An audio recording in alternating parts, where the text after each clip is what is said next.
And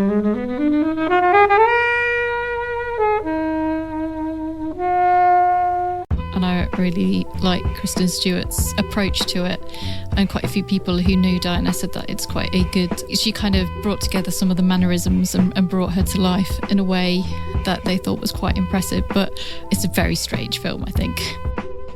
I mean, for one thing, the haircut that Diana has in 1991, according to this film, is significantly more flattering than the haircuts that people actually did have in 1991, if you actually look up pictures. So that's one element, you know, it's not a complete snapshot.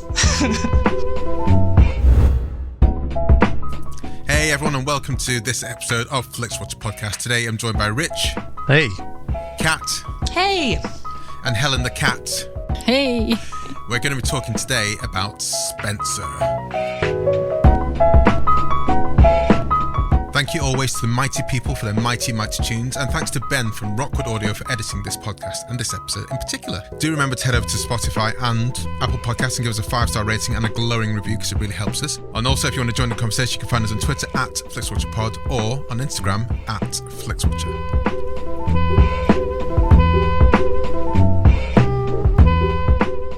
Hello film fans, welcome to this episode of Flixwatcher podcast. Our guests today are Rich and Kat. Over to you please, Kat, to say hello to our listeners and tell them a little bit more about who you are and what you do, please. Hi, I'm Kat Lowe. I'm the co-host of the Don't You Want Me podcast with Rich, who is with me tonight. And yeah, we do this pod about relationships in film, and it's about the most intriguing, relatable and dysfunctional ones. They can sometimes be romantic, they can sometimes be friendships, they can be toxic friendships, they could be all kinds of different people, different dynamics. And yeah, we've recently done Gregory's Girl. We did one on the Wham documentary that's on Netflix. And we did one on broadcast news. Yeah, so it's all kinds of, different things. So I guess the Wham kind of documentary one is quite distinctive, isn't it? When you talk about bandmates, and there's quite a few relationships there. You got the Andrew Ridgeley and George Michael one, but they also have like the Pepsi and Shirley kind of vibe in there as well. How did that kind of play out in your episode of the podcast talking about it? Because I really like that Wham documentary. Yeah, well, it was the first time we'd done a documentary on the podcast, so it was quite new territory for us. So this is real life you're talking about here. You're examining not just fictional characters. Yeah, exactly. So it was quite a different sort of tone for us. And we really enjoyed it because it gave us that sort of opportunity to talk about a friendship where it manages to endure something really huge happening to the two people involved.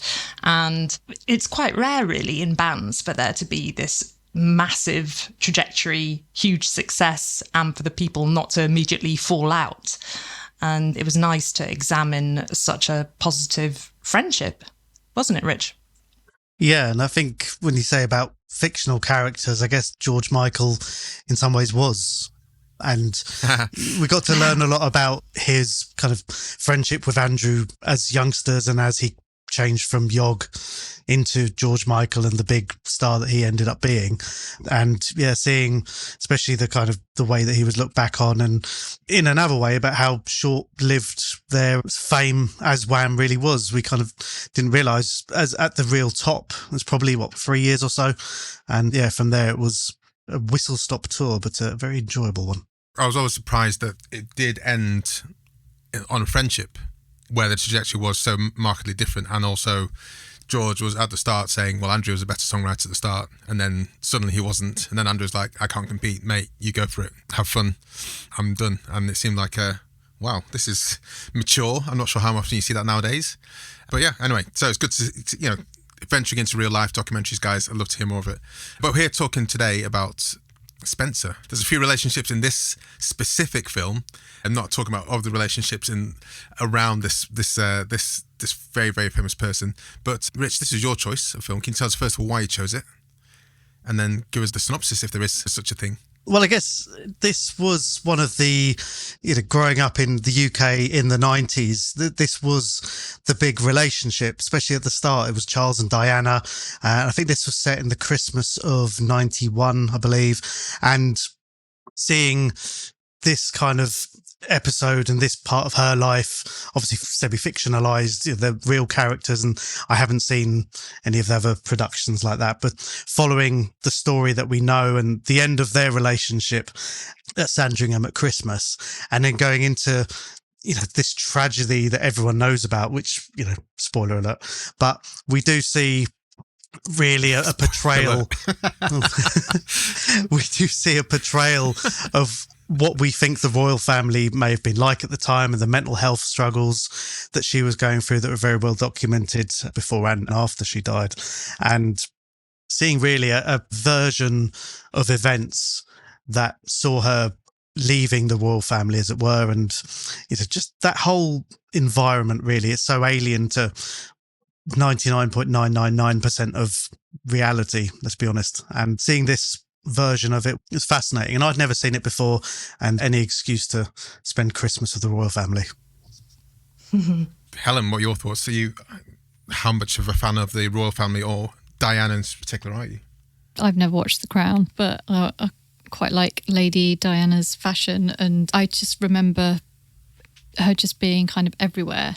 And when she passed away so very young, it was just the whole nation was in mourning. And there's been quite a few different interpretations of Diana recently, but I've seen this before, and I really like Kristen Stewart's approach to it. And quite a few people who knew Diana said that it's quite a good... She kind of brought together some of the mannerisms and brought her to life in a way that they thought was quite impressive. But it's a very strange film, I think. I mean, the fact that it's got a score by Johnny Greenwood kind of sets you up from the start that I do enjoy it, but it's quite an unusual film. And I would say that it kind of almost is borderline a little bit of a horror film at times. Kat, you're nodding away to the horror film comment there. Yeah, it reminded me a bit of Black Swan at some points, this film. We didn't actually have a synopsis, but I guess... I did wonder. Go on, I'd love to hear one. Go on then. You got 60 seconds, Rich, starting from now. So this film follows the adventures of Princess Diana, the Princess of Wales. She spends Christmas 1991 with the royal family at the Sandringham estates. We see her arriving late and really already quite early on discovering the pressures that she's on to put on a particular show, the fitting in with the traditions around the British royal family, what's expected of their private and public persona. Really, from a semi-outsider point of view, how she fits in with the real expectations and the background side of how the staff fit into this events. We talk about the bulimia struggles that she has, the whole concept of her, the relationship has broken down with Prince Charles, her and her children. And again, 25 plus years on, we see that still going on, and how she interacts with people on the estate. Oh, time's over. Ah, God, I couldn't stop. This is Pablo Larraín film, and following very closely, well, not time-wise, but very kind of similar kind of fashion to Jackie, which there's many, many parallels to draw with this. I guess both being based on real people, on real events, but also massively fictionalized as well. Have you guys seen Jackie? And I don't know, Pablo Larraín stuff in general. You haven't seen Jackie, no? I saw Jackie at the cinema. I saw this one at the cinema as well. And I quite like the approach in this one of how it's not completely based in realism. I actually quite like how it sort of incorporates all of this, as Helen says, kind of elements of horror, elements of surrealism, because I think that when it involves some people who are still with us, there's something about the kind of idea of taking it out of kind of potential soap opera and bringing it into something that's, a little bit more abstract, that is both kind of more interesting to watch, I think, from my point of view, but also maybe makes you feel less as if you're meant to be watching a documentary, which is kind of good. It's more about, a person's sort of inner building hysteria rather than you thinking, oh yes, I'm watching exact footage of what went on. I mean, for one thing, the haircut that Diana has in 1991, according to this film, is significantly more flattering than the haircuts that people actually did have in 1991 if you actually look up pictures. So that's one element, it's not a complete snapshot.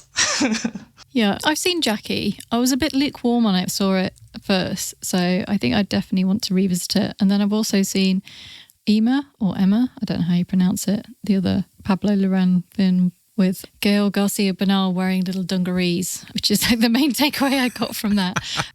So yeah, I think he's definitely got a very specific kind of approach to taking real life female stories and putting them on screen, which some people either really, really like or it kind of doesn't quite work for them, I think, from what I can tell by Letterboxd.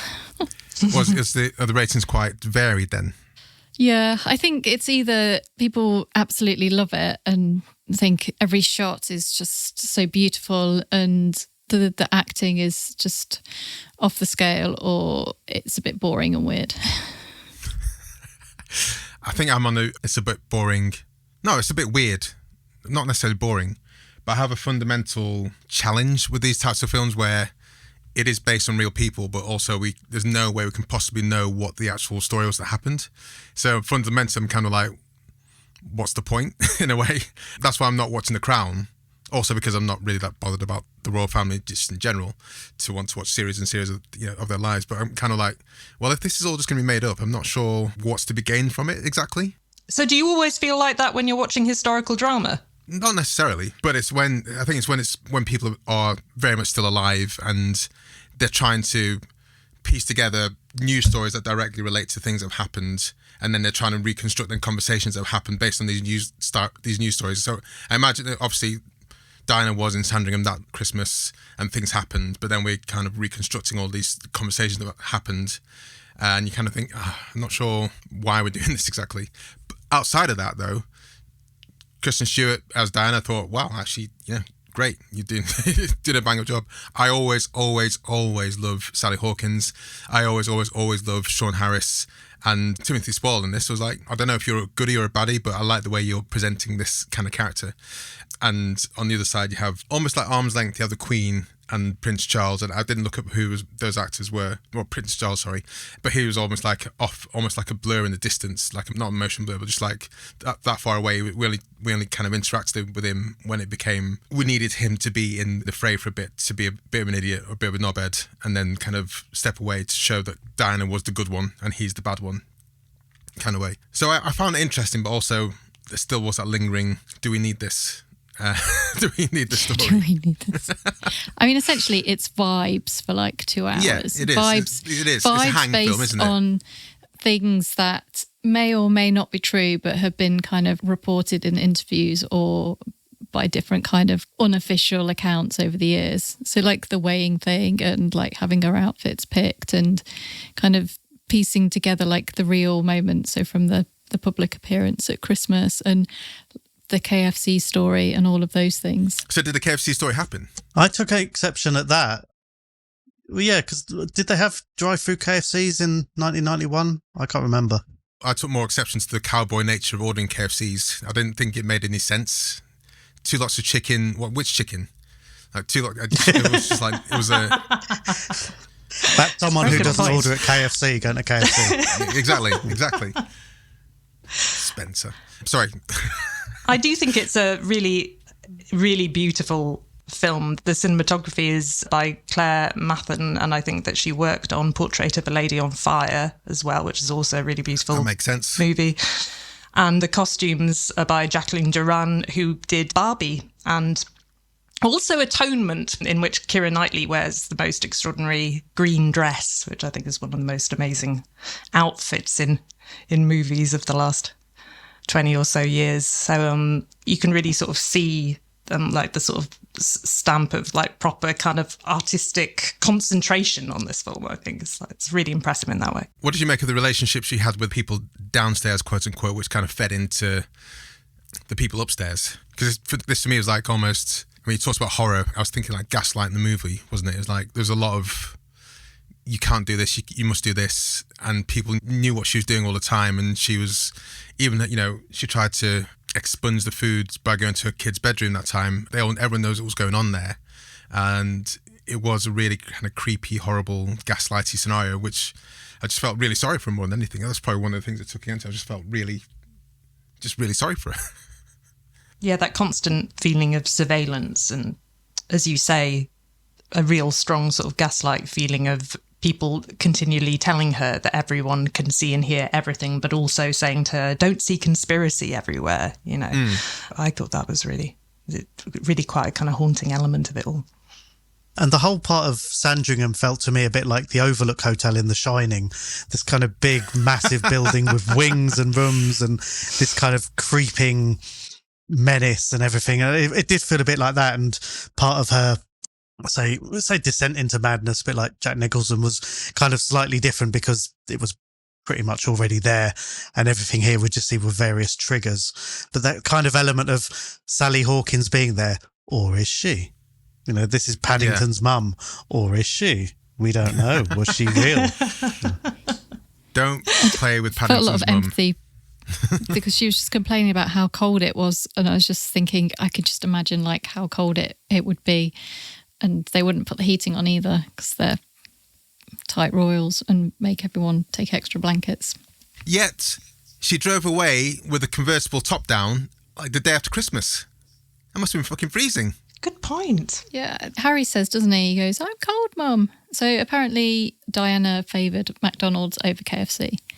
Ah. But there's no, like, truth that she did that on Christmas. It wouldn't even have been open.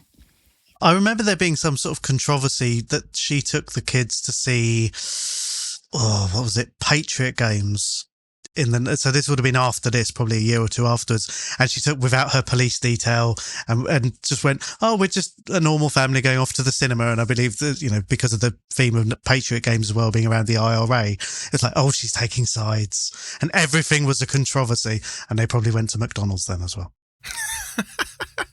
Is there anything else you want to say, guys, before we head to the scores?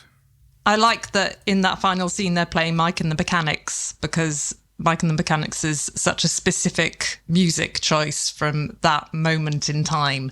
And I think kind of quite truthfully reflects elements of Diana that I think were quite uncool in a way that sometimes interpretations of her now try to forget. Like, I think that Diana was a big fan of Krista Berg and stuff. You know, some of her music choices could sometimes be a little bit cheesy. So, I like that musical choice at the end there after all of that incredibly cool Johnny Greenwood stuff that you have early on. So, yeah, it's cool. I haven't seen The Crown either, but I think I was kind of grateful that the head tilt, the head bob that she does to the camera, the very kind of Martin Bashir interview era stuff. I mean, I always saw that as a kind of, it looked more like a Dr. Evil kind of thing, like, look at my head tilt. Ooh.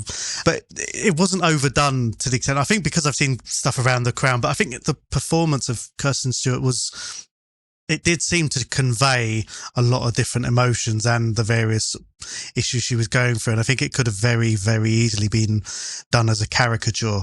And I think because of, the clip of The Crown I did see, where it was that kind of, look at my face.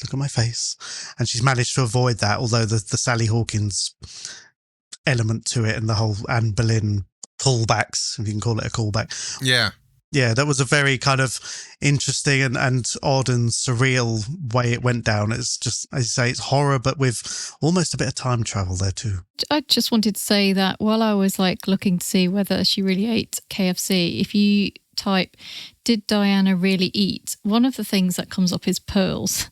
That, I mean, we're kind of like watching it and we're obviously interpreting like it's completely fictional and that the eating of the pearls is a decline of her mental health and her battles with bulimia and that. But the fact that this kind of storytelling is based on real people and that people watching it feel the need to Google if she really ate pearls is kind of like creating a slightly surreal kind of world of film conversation and people not being able to kind of take apart real situations and real people and having kind of an interpretation of an artist. So yeah, I just thought it was funny that there are people out there who were questioning whether Diana really ate a pearl necklace.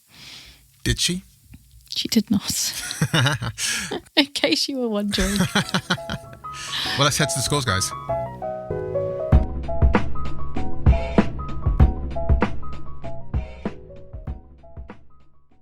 I'm Sam Clements, host of the 90 Minutes or Less Film Festival, another podcast in the Stripped Media family, a podcast that celebrates movies under 90 minutes long. Each episode, I'm joined by a special guest who selects a movie to join our prestigious lineup. Past guests have included fellow Stripped Media family members Martin and Sam from Song by Song, and Kobe from Flixwatcher, and Dave from The Wire Stripped. Search for us now on the app you're currently listening to this podcast, or join us at 90minfilmfest.com.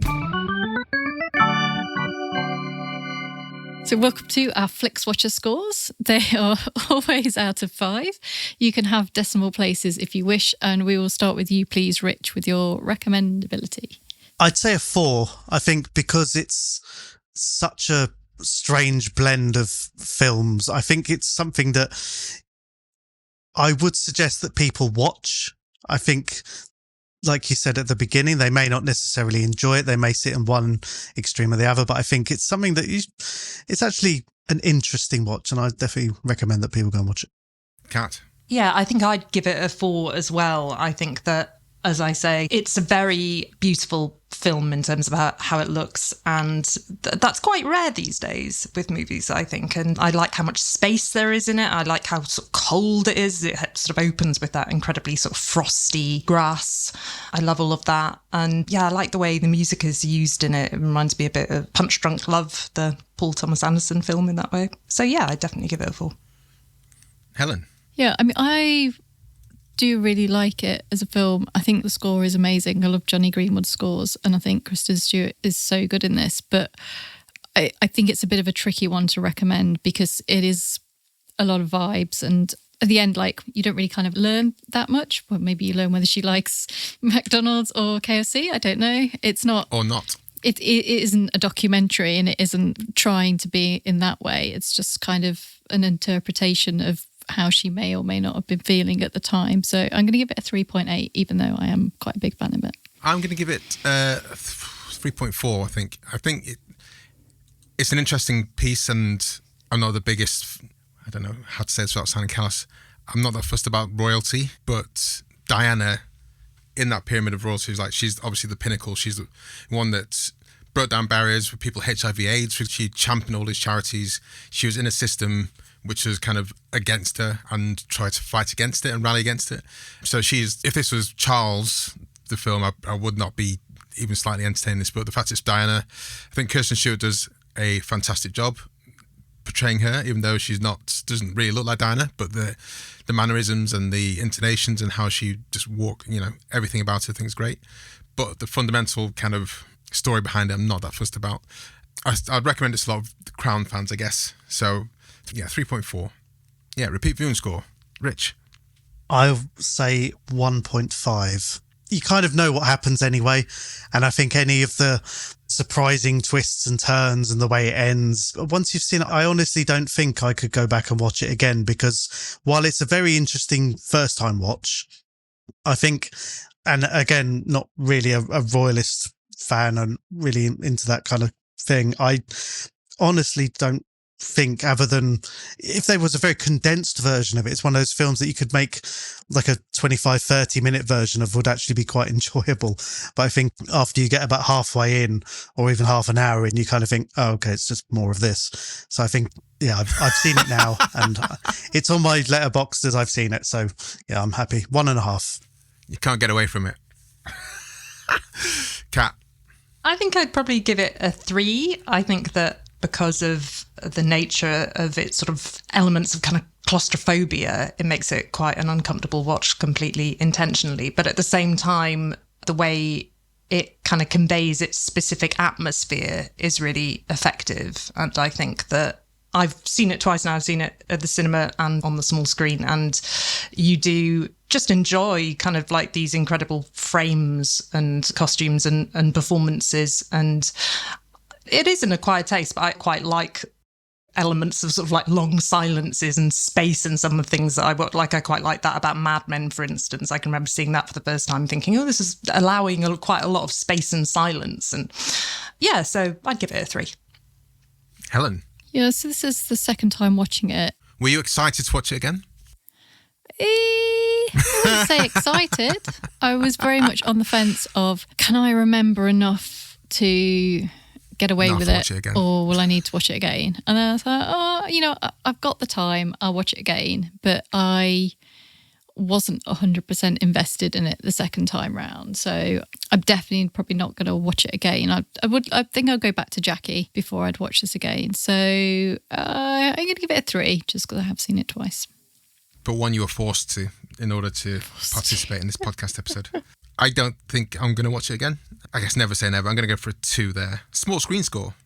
Because I watched it on a medium-sized TV, I think the cinema probably would have actually been okay again with the cinematography and the score. But I think watching it on The cinema the would TV, have been okay. yes, I think that would have hyped up that side of things. But I think, again, I wouldn't have necessarily watched it other than I chose it for this because we love the 90s. But I think it seems to work okay, and I think I'll give it a 3 because there seems to be where it looks nice, and maybe a lot of people might watch this after the Queen or King's speech at Christmas. 3:10. Cat. Sorry, 3 was that? 3.1 to represent 3:10 because that'll be what time it's on telly. Oh, look at that. Cat.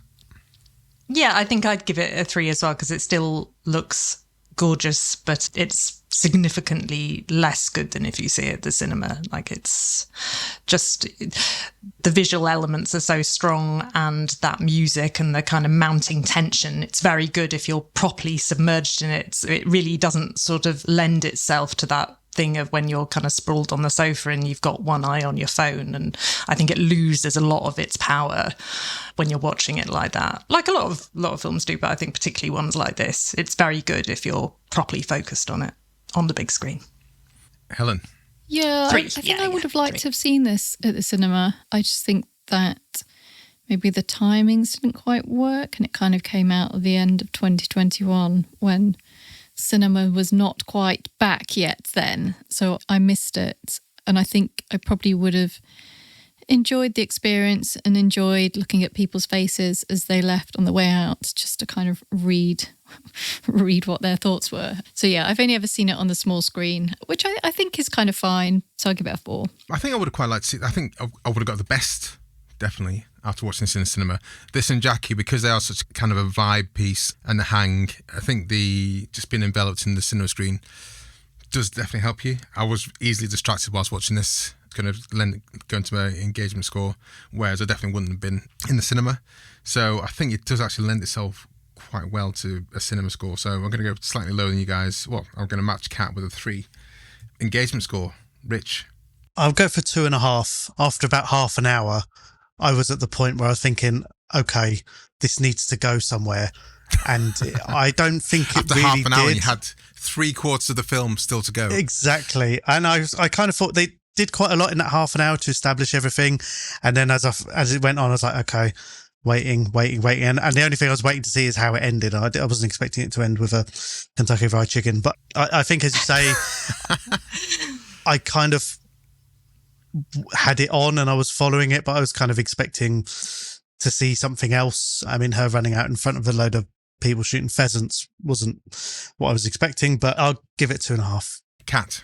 I think I'd give it a 4. I think that it's true what Rich says about it kind of it being a very sort of slow build film, and it's not sort of one of those ones where it's sort of fast paced and you're trying to kind of get into all the intricacies of the plot, but at the same time it has this feeling to it. I think one film that influenced it quite a lot is Kubrick's Barry Lyndon.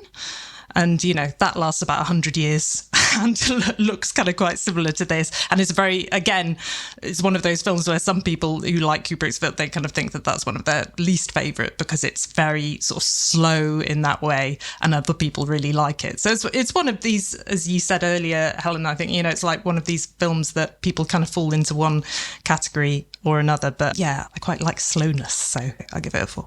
Helen. Yeah, so this is kind of how I've managed to average out the first time watch, and then the second time watch comes in at about a 3.5, I think. It is quite long. I think it could benefit maybe with being a little bit shorter. And as we've sort of said, it is you don't even really get to see that much of Christmas. It's just kind of... Yeah, that's true. Oh, Like, it's a shame. you kind of get the tantalising sort of edit of all the food being prepared, and then you don't really get to see anyone enjoying it. And it's a bit with a scarecrow. She dances about a bit. Has a bit of a hallucination with Anne Boleyn. She goes off to her old family home, and that's kind of it, really. It's like the Saltburn meets the royal family. That's it. Yeah. She goes to the beach as a little trip, but yeah. That's it. Christmas is over. Like, maybe the royals are just like everyone, having quiet Christmases. So yeah, engagement 3.5. So you're saying that's averaging your 2 viewings? Yes. Okay. I'm getting a bit higher because I didn't know where it was going. 3.8. Because I knew it wasn't... I was quite interested to see how the conversations would play out. And in my mind, I was kind of checking along to see if that was... I was trying to work out, is that a realistic conversation that happened, or just one that's completely fictionalized and made up? And that kept me going in a way, because like Timothy Spall's character, every time he spoke, I just kind of thought, he's just he seems randomly harsh for what he's, but also he seemed quite kind at the end, and I just couldn't get a bead on what his character was and if he's a true to life kind of figure, because she seemed to be really scared by him, or really concerned by his very existence, wasn't she? So I think he's fictional, completely fictional.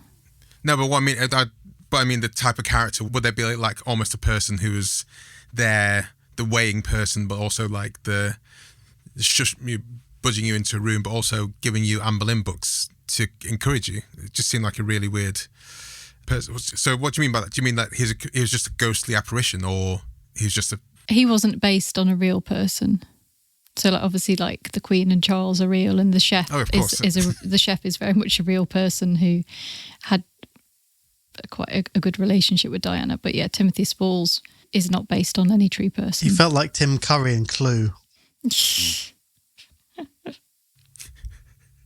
But not that he's a ghost, though. It just means there's a person that might have done those services, but not based on anyone specific. Whereas, like, Maggie was based on a real person.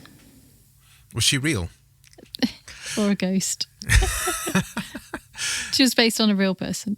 She was based on a real person. Okay, 3.8, and that gives us an overall score of 3.22500. Repeat viewing score is the main thing that let it down there, but didn't get much above the 3.5s in the rest of the categories. I think that's kind of fair. Well, Kat, Rich, can you tell us where we can find you online? And thank you very much for bringing us, and say goodbye to listeners, and say thank you very much to listeners as well. Yeah, so you can find us Don't You Want Me podcast on all good and bad podcast apps. We're at DYWM podcast on Twitter and Instagram. And yes, come by and listen to us talk about, maybe we'll do a Charles and Diana special one day. Yes, I'm a big fan of Stephen Frears' film The Queen. I think that's a good one. So maybe we should do that one. Yeah, come and find us on social media. Come and say hello. And I'm also at Kitty Costanza on Twitter and Instagram as well. So thank you so much for having us on. No problems at all. Please come back again soon. Thanks so much for coming on. Bye. Thank you. Bye. Enjoyed this episode of Flixwatcher podcast? Why not leave us a 5-star review on iTunes? You can also follow us at FlixWatcherPod on Twitter, and we're at FlixWatcher on Instagram. Thanks as always to the mighty people for their mighty tunes, and Rockwood Audio's editing skills. If you're looking to get your podcast edited as sweet as this, get in touch with Rockwood, ROKK Wood Audio. Tell them Flixwatcher sent you.